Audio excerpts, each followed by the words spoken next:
Estamos muy contentos de que estén aquí con nosotros compartiendo con estos dos grandes artistas que nos acompañan hoy, Guillermo Núñez y Hugo Rivera Scott.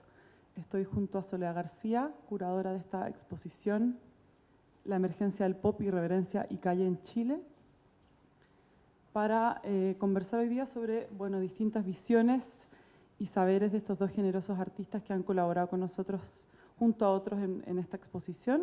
A mí me gustaría que nos contaras, como conversamos el otro día en tu casa brevemente, ¿qué te llevó a Nueva York? ¿Cómo llegas con la idea de irte a Nueva York? Entiendo que luego de la conversación o de la charla que da cierto José Gómez Sicre en Chile alrededor del 63, ¿no?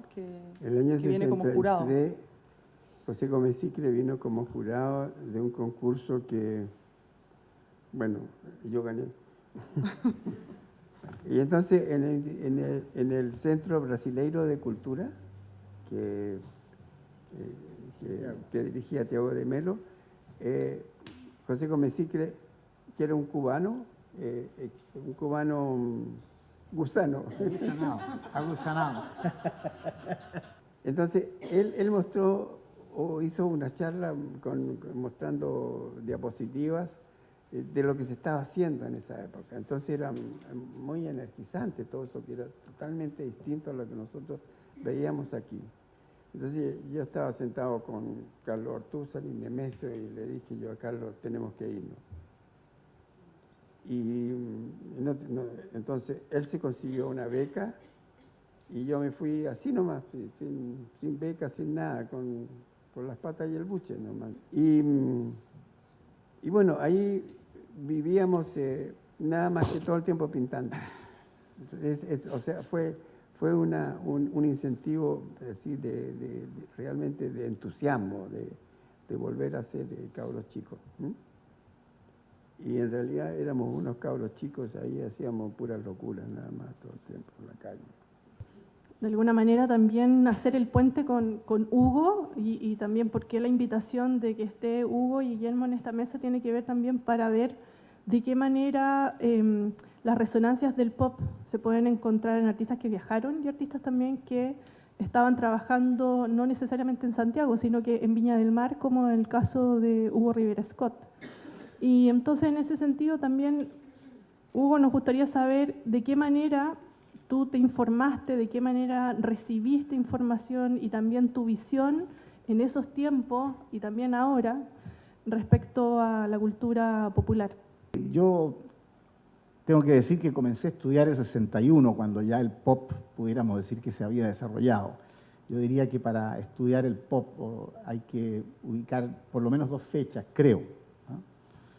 Una es el 62, cuando prácticamente todos los grandes, por así decir, ya estaban exponiendo en las galerías que movían el pop en ese momento, que era Castelli, o Sidney Yanis y la Green Gallery también, ¿no?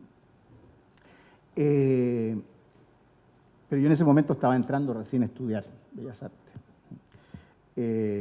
Entramos justamente a estudiar Bellas Artes con Eduardo Parra, tengo que decirlo porque entramos el mismo año, mi hermano Eduardo Parra y Gitano Rodríguez también entramos el mismo año a estudiar Bellas Artes en Viña del Mar. Y justamente ese mismo año, hacia el final del año, o quizás principio del 62, había un grupo que era medio pandilla en ese tiempo, y me los encuentro yo entrando a la calle Valparaíso, y ahí conozco a otra persona más, digamos, con quien nos encontramos ahí, lo conozco ahí, de quien yo había escuchado hablar, que era Juan Luis Martínez. Y bueno, el grupo era un grupo muy especial. Juan Luis era muy respetado porque era un hombre decidido y especial. Y nos hicimos muy amigos con Juan Luis, prácticamente nos aislamos del grupo y ahí comenzamos digamos, una etapa de formación donde habíamos varios, pero donde siempre los que estábamos más cerca hablando de literatura, de pintura y de arte, digamos, era Juan Luis Martínez, Eduardo Parra y yo. Pero por supuesto estaba mi hermano, estaba el Gitano, Iván Rementería, en fin, varias gente más, digamos. Y bueno, siempre en las discusiones entonces había el segundo problema, que la Escuela de Bellas Artes era un poco precaria. La Escuela de Bellas Artes, yo entré a estudiar arte a través de Carlos Hermosilla, que además era un artista que se lo consideraba un militante, era un comunista, pero se lo consideraba un militante en términos de una obra que venía de una vinculación a lo que podría llamarse, o se le llamaba de algún modo, el realismo socialista. Yo no concuerdo con esa idea. Bueno, tengo otra visión de Carlos Hermosilla. Creo que Carlos Hermosilla era un artista popular y lo que hizo siempre fue, en definitiva, retratar a su entorno natural. Cuando tú vuelves, ¿cierto?, de Nueva York, comienza también a generarse una transformación de tu trabajo y en donde también señalabas había un recurso, no solamente de la fotografía, sino que también aludiendo a lo que decía Hugo respecto a esta idea del periodismo en el arte. Si pudieses también hacer como una referencia a eso. Yo no tenía idea que Rauschenberg había dicho que era periodista, porque yo siempre dije que era periodista. Es curioso, sí, sí, o sea, habíamos varios periodistas, entonces. Hay unas entrevistas ahí antiguas y que digo eso yo, porque me interesaba siempre estar tratando de ver a mi manera, indudablemente, porque los muchachos esos de Nueva York que dijeron que no veían el Vietnam por ninguna parte tenían toda la razón, ¿verdad? Porque la única manera que lo hubiesen visto era si hubiesen visto lo que yo pinté después, que ya ahí se veía Vietnam. O sea, siempre hay una cosa, que la pintura es más complicada que esta cuestión, porque es, tú, claro, tienes algo en la mente, pero hay cosas que salen de no se sabe de dónde, diablo. ¿Te fijas? Entonces, a veces yo no sé si es la mano la que manda, la mente o qué, pero hay el corazón metido en todas estas cosas. Entonces, el corazón estaba siempre metido con los problemas que nosotros sentíamos como chilenos. O sea, el apoyo a la candidatura de Salvador Allende, que era nuestra estrella, o sea, por la cual nosotros estábamos siempre apoyándolo. El asunto es que siempre lo que quería yo era, es decir, cargarla de un sentido. O sea, no, a pesar de que podría parecer que no tenía nada que ver, tenía un sentido, aunque fuera por lo menos en la manera dramática de pintarla. Y el cambio se produce después, durante la Unidad Popular, porque ya estando, no se puede decir en el poder, pero estando en el gobierno,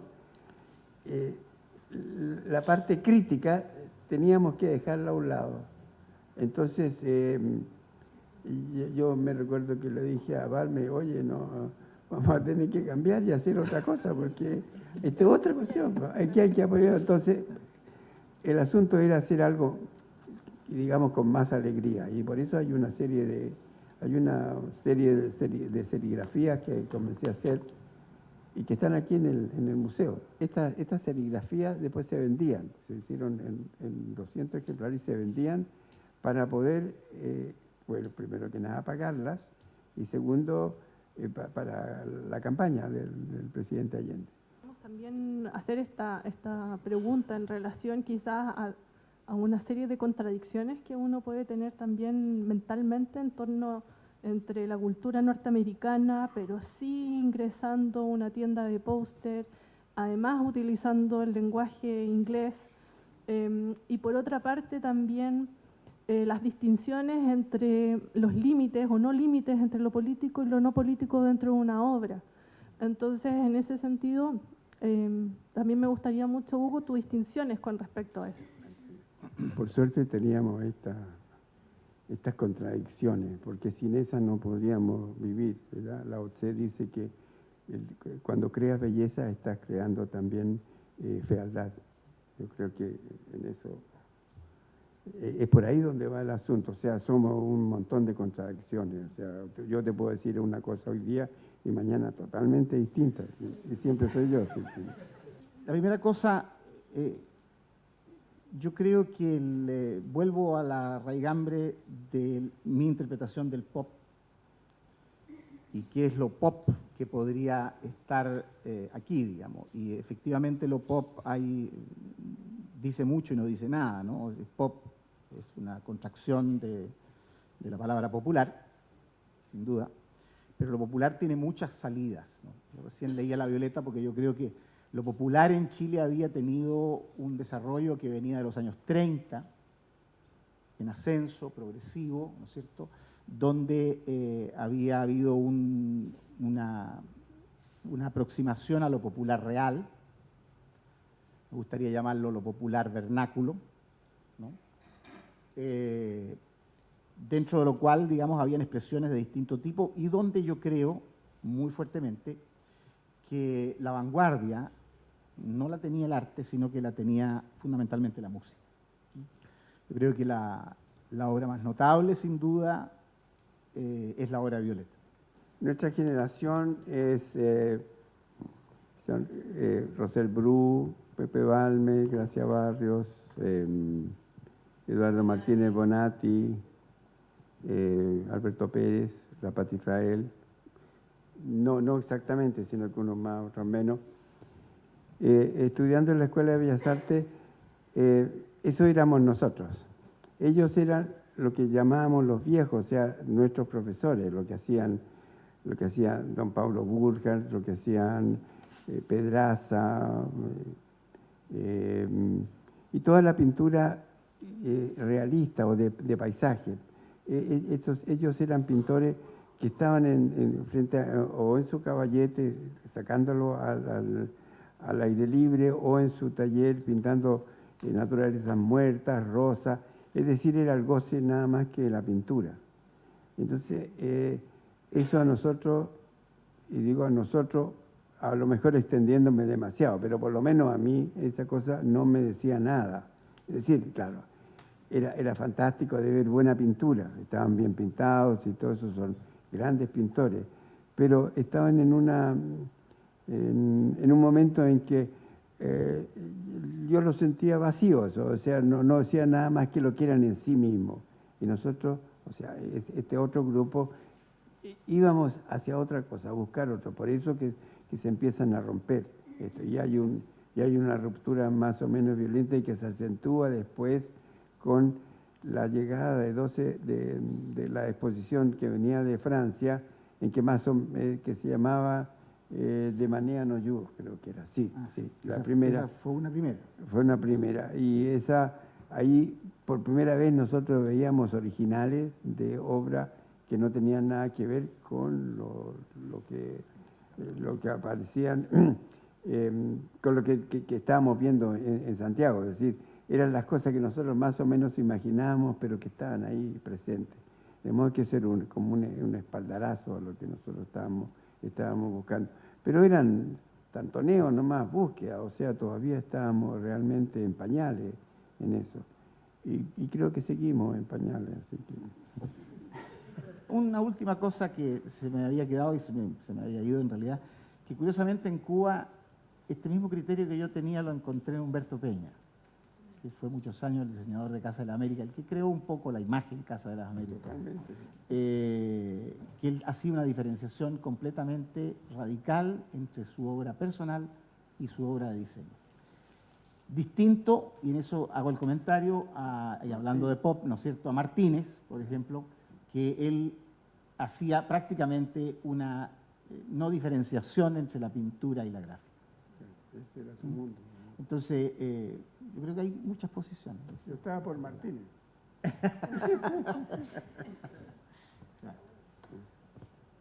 Bueno, y lo vamos a dejar entonces hasta acá. Creo que es demasiado importante darle un aplauso de verdad a Guillermo y a Hugo Rivera.